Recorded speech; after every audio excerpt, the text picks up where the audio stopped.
Sonia qui demande: j'adore les chats, mais je ne peux pas en avoir chez moi car mon mari est allergique. J'ai entendu dire que au Japon, il y a des neko-cafés. Est-ce que tu penses qu'ils sont bien traités? Est-ce que c'est cher? Et est-ce qu'on peut caresser des chats quand on y va? Alors, les neko-cafés, effectivement, moi j'en ai fait plusieurs au Japon et j'en ai encore fait un l'année dernière.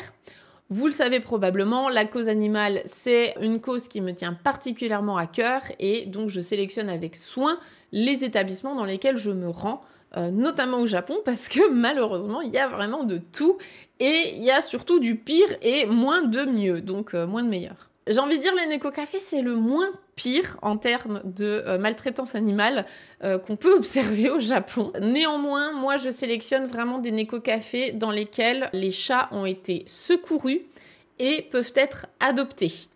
Je ne cautionne pas à titre personnel, hein, ça reste mes convictions personnelles, mais je ne cautionne pas les neko-cafés dans lesquels les chats peuvent être achetés, parce que déjà, pour moi, on n'achète pas un animal, on l'adopte. C'est pas un objet.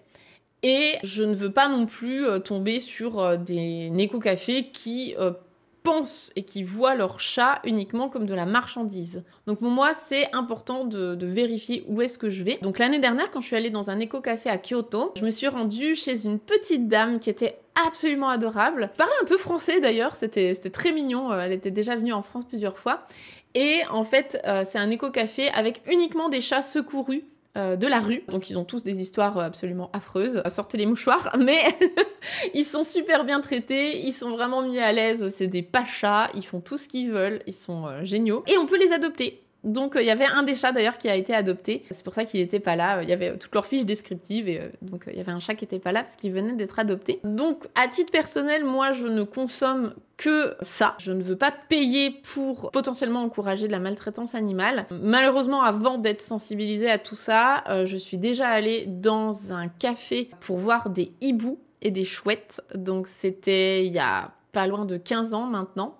Donc c'est vrai que j'avais pas du tout cette éducation et cette sensibilisation-là. Et vraiment, ça m'a fendu le cœur. C'était affreux. C'était vraiment affreux parce que il faut penser que les hiboux, les chouettes, déjà de base, ce sont des oiseaux nocturnes. Donc ils n'ont rien à faire réveiller en pleine journée quand les clients veulent les voir. Et en plus de ça, dans ce café, donc c'était à Osaka, dans ce café, les oiseaux étaient attachés à des petites chaînes qui faisait à peu près cette taille, hein, vraiment, ça faisait pas plus de 10 cm. Donc les oiseaux ne pouvaient jamais voler. On les voyait essayer de s'envoler et ensuite ils retombaient tout de suite, c'était horrible. Et leur vie, c'était ça. Leur vie, c'était ça, donc ils étaient clairement... Enfin, je veux dire, un oiseau, c'est fait pour voler, c'est pas fait pour être attaché à une petite chaîne. Un oiseau nocturne, c'est pas fait pour être réveillé de jour. Donc, ce genre de café, vous allez en voir plein au Japon. La cause animale au Japon, il y a beaucoup de travail à faire, encore, malheureusement. Et vraiment, là, c'est mes convictions personnelles qui parlent, mais n'allez pas cautionner ça. Je sais qu'on peut avoir envie de voir des animaux trop mignons qu'on n'a pas l'habitude de voir, comme des loutres, des fennecs, des hérissons, je sais pas, il y a tous les animaux possibles et inimaginables. Vous avez des cafés pour tous les animaux.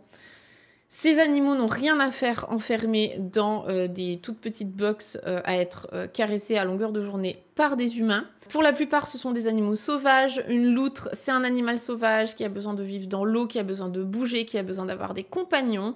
C'est pas un animal de compagnie. Pareil pour les fennecs, pareil pour tout ce que vous pouvez voir. Vraiment, moi, c'est un sujet qui vous sentez peut-être, hein, mais qui m'agace, qui m'énerve fortement. Il vaut mieux ne pas voir de loutre en vrai et les laisser tranquilles et ne pas cautionner ça, plutôt que d'aller payer pour encourager ce système-là. Et en tout cas, voilà, moi j'en suis convaincue. Pour répondre à ta question initiale, Sonia, qui était par rapport au neko-café, il y a des neko-cafés dans lesquels les chats sont très bien traités. Vraiment, il suffit de se renseigner avant, tu regardes les avis, tu regardes ce que les gens en disent. Tu peux regarder les photos aussi, voir si les animaux, est-ce qu'ils sont attachés à des chaînes, est-ce qu'ils sont dans des box, est-ce qu'ils ont un espace pour s'isoler ou quoi. Est-ce que c'est cher? Pas forcément. Tu peux trouver un petit peu de tout. Et est-ce que tu peux caresser des chats? Bien sûr, c'est quand même le but du neko-café, c'est que tu puisses entrer en contact avec les chats. Encore une fois, en respectant l'espace de l'animal, sa volonté et ses envies sur le moment. Souvent, hein, bien sûr, les chats qui sont dans les néco-cafés sont des chats plutôt tranquilles et qui aiment bien le contact humain. On va pas mettre des chats qui n'ont pas du tout envie de contact humain dans ce genre de café. Mais en tout cas, tu peux faire des belles rencontres, comme moi, ça a été le cas à Kyoto.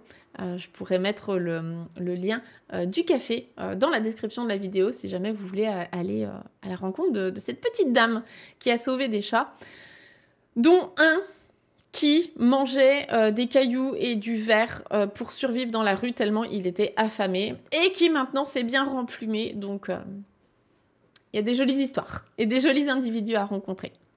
Donc j'espère en tout cas que ça a pu répondre à ta question, Sonia, et que tu trouveras des jolis petits chats à gratter au Japon.